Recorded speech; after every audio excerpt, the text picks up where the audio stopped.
5월 28일 토요일 베트남 읽어보기 클릭 감사합니다. 출처 명시된 팩트만 보세요.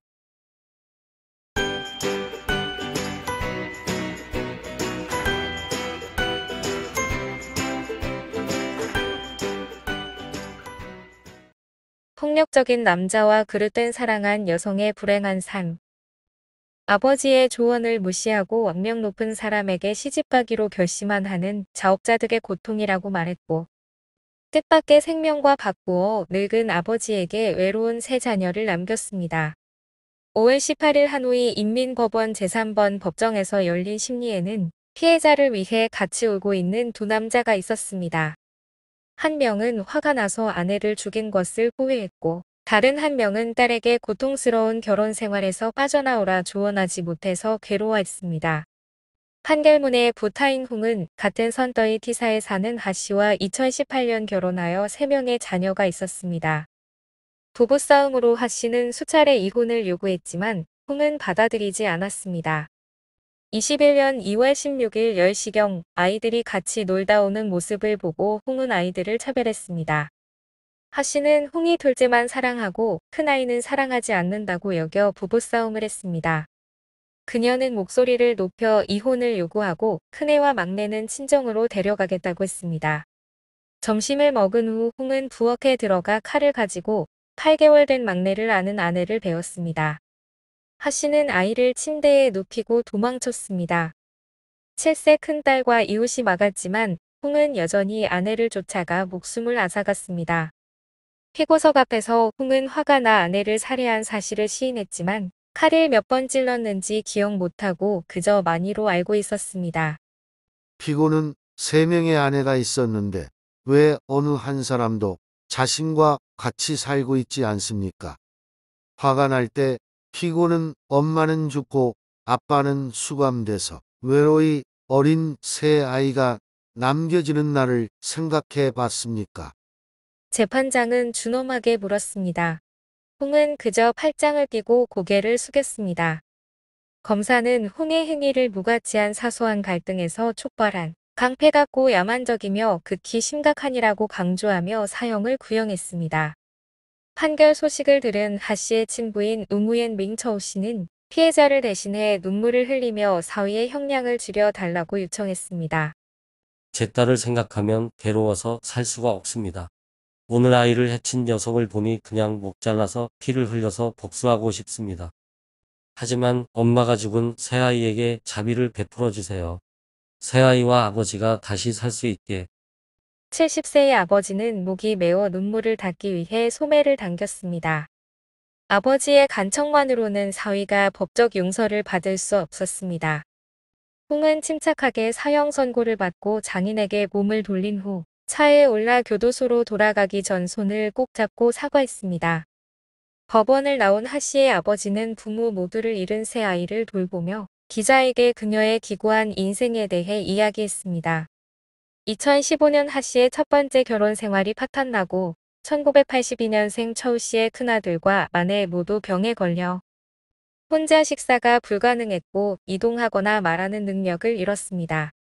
닥터충만으로 가족 부양이 충분하지 않아 처우 씨는 딸에게 집에서 재봉일을 하며 가족을 돌보게 한 후 자신은 하노이에 와서 경비원으로 일하며 3에서 4개월에 한 번 집에 돌아갔습니다. 스마트폰이 없던 그는 가끔 다른 사람 휴대폰으로 딸에게 사진을 보내달라고 해서 보는 게 낙이었습니다. 그러나 2015년 8월 딸이 첫 딸을 출산하면서 새로운 사건이 터집니다. 아이의 아버지는 2번 결혼했던 홍으로 무례하고 도박을 즐긴다고 소문이 자자했습니다. 아이가 태어날 무렵 홍은 환각제 사용으로 인한 심신장애 진단을 받아 정신병원에서 4개월간 치료 중이었습니다. 치료 후 둘은 홍의 집에서 동거했습니다. 딸이 다시 고통스러운 결혼 생활을 할 것이 두려운 처우 씨는 다시 생각해보라고 권했지만 실패했습니다. 그녀는 제 걱정 마세요. 앞으로 힘든 일 생기면 제 업보예요. 라고 말했습니다. 2018년 둘은 혼인신고를 하고 또 딸을 낳았습니다. 대화할 때면 홍은 청산유수고 늘 화기애애한 삶을 표출했지만 처우 씨는 여전히 딸의 행복을 걱정했습니다. 그리고 하 씨가 세 번째 임신을 하자 불행은 차츰 숨길 수 없게 되었습니다. 처우 씨는 2020년 초 방문하여 딸이 모자로 머리를 가리고 눈은 선글라스를 낀 채 몸에 멍이 들고 긁힌 채 집구석에 누워 있는 것을 봤다고 합니다. 아버지 질문에 하 씨는 넘어졌다며 울었습니다.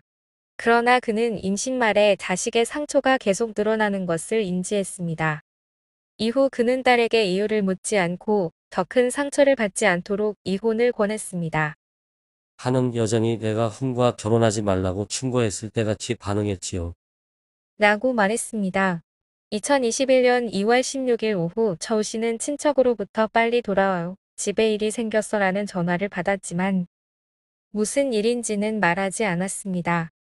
그는 아내나 아들이 병이 낫지 않은 걸까 걱정했습니다. 그러나 딸이 사위에게 살해당했다는 소식을 듣고는 가슴에 칼이 꽂힌 듯 무릎을 꿇었다고 말했습니다. 하 씨는 막내가 젖을대기도 전에 세상을 떴습니다. 그 후 외할아버지와 살면서 아이는 밤낮으로 그를 껴안고 있었습니다. 처우 씨는 아마도 아이가 어려서부터 사랑받지 못해 심지어 낯선 사람을 봐도 달려들어 안아달라고 한다고 말했습니다. 처우 씨는 딸에 대한 슬픔으로 괴로움이 멈추지 않았지만 아내와 아들, 손주들을 돌볼 이가 없어 죽는 것도 두렵다고 합니다. 제 삶의 원동력은 이제 이게 전부입니다. 라고 말했습니다. 저는 거의 매일 살인 중범죄 사건을 보고 번역하고 있어서 이제 웬만한 일에는 별 반응하지 않습니다만 이 사건은 보면서 계속 가슴이 아프네요. 베댓 1위는 하 씨의 제가 알아서 참을 계획이란 말을 비판하며 이러면 안 됩니다. 혼자 참을 수 있는 고통은 없고 남은 사람들은 더 많은 고통을 받을 것입니다라고 했습니다. 베댓 2위는 처우 씨가 새 아이를 키울 수 있도록 후원자가 나타나길 바랍니다. 정말 슬퍼요라고 합니다. 일군 10m 가로수 뿌리채 뽑혀 차 덮쳐 3명 식사하러 간 덕에 피해 5월 28일 오후 비와 강풍으로 길이 10m 정도의 가로수가 뽑혀 길가로 쓰러져 주차된 차를 덮쳤습니다. 5월 28일 15시 25분경 강한 돌풍과 폭우로 1군 우무옌 타잉 빈동 깃곤로 69 번지 앞길에 10m에 달하는 가로수가 뽑혀서 도로로 넘어졌습니다. 나무는 길가에 주차된 자동차 보닛을 찍었습니다. 그 결과 차량이 파손되고 나무가 넘어져 다른 차량이 지나갈 수 없었습니다. 주위 사람들은 당시 3명이 식당에 들어가기 위해 내려 다행히 다친 사람은 없었다고 전했습니다. 그런데 저 도로가 주차금지 도로였다고 합니다. 벌 받은 걸까요? 17시 넘어 인부들은 정리를 마쳤습니다. 베트남 특히 남부에서 강풍으로 큰 가로수가 넘어져 차나 건물이 파손되는 일은 종종 있습니다. 일기예보에 강풍예보도 같이 하는 이유이기도 합니다. 호치민시 아파트에 고양이 독살범. 일군 동코이 151 아파트의 유럽식 레스토랑 주인 옌레가 들고양이 무리를 독살한 사실을 인정했습니다. 5월 28일 오후 직뉴스에 회신한 옌레는 사건이 지난주 토요일에 일어났다고 말했습니다. 악취로 오랫동안 불평하고 계속 화장실 청소를 해야 했던 그녀는 이곳에 사는 수십 마리 고양이를 독살했습니다. 제가 잘못되었고 비판받아 마땅하다는 것을 합니다. 너무 피곤하고 아파트 주민들과 대화하지 못해 어리석은 행동을 했습니다. 라고 시인했습니다. 2018년 1월 초 문을 연 유럽식 레스토랑은 21년 코로나19로 잠정 폐쇄되었습니다. 이전부터 들고양이들이 살았지만 위생 문제는 지금처럼 심하지 않았습니다. 22년 2월 재개장할 때 개체 수가 너무 늘어나 냄새가 허용 범위를 넘었습니다. 이야기에 따르면 그녀와 직원은 매일 교대로 1층 주차장, 2층 복도에 수많은 고양이 배설물을 청소해야 했습니다. 개선을 위해 계필, 레몬글라스, 들고양이 잡는 전문업체 연락 등 많은 방법을 시도했지만 효과가 없었습니다.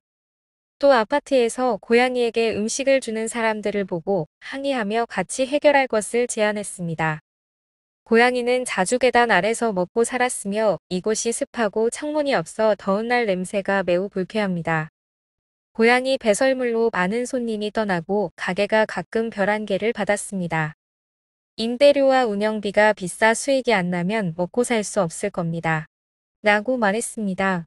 그녀는 동물을 돌본 적이 없고 구조대를 잘 몰라 적합한 구조대를 찾지 못했다고 하며 식당 페이스북 페이지에 사과문을 올렸습니다. 현재 레스토랑은 정상 영업 중입니다. 약 일주일 전 해당 아파트 주민들은 독살된 고양이를 계속 발견했습니다. 주민 T씨는 수년간 들고양이가 살았지만 주민들은 불평하지 않았고 어떤 사람들은 냄새를 줄이려 청소 서비스에 자비를 내기도 했다고 합니다. 그는 코로나19로 고립된 상황에서 정기적으로 생선과 고기를 사들 고양이에게 주었습니다. 사업가 하이엔 씨는 자신이 여기서 11에서 12년간 일했다고 밝혔습니다. 여긴 예전 쥐가 많았는데 들고양이가 생긴 후 쥐가 사라졌습니다.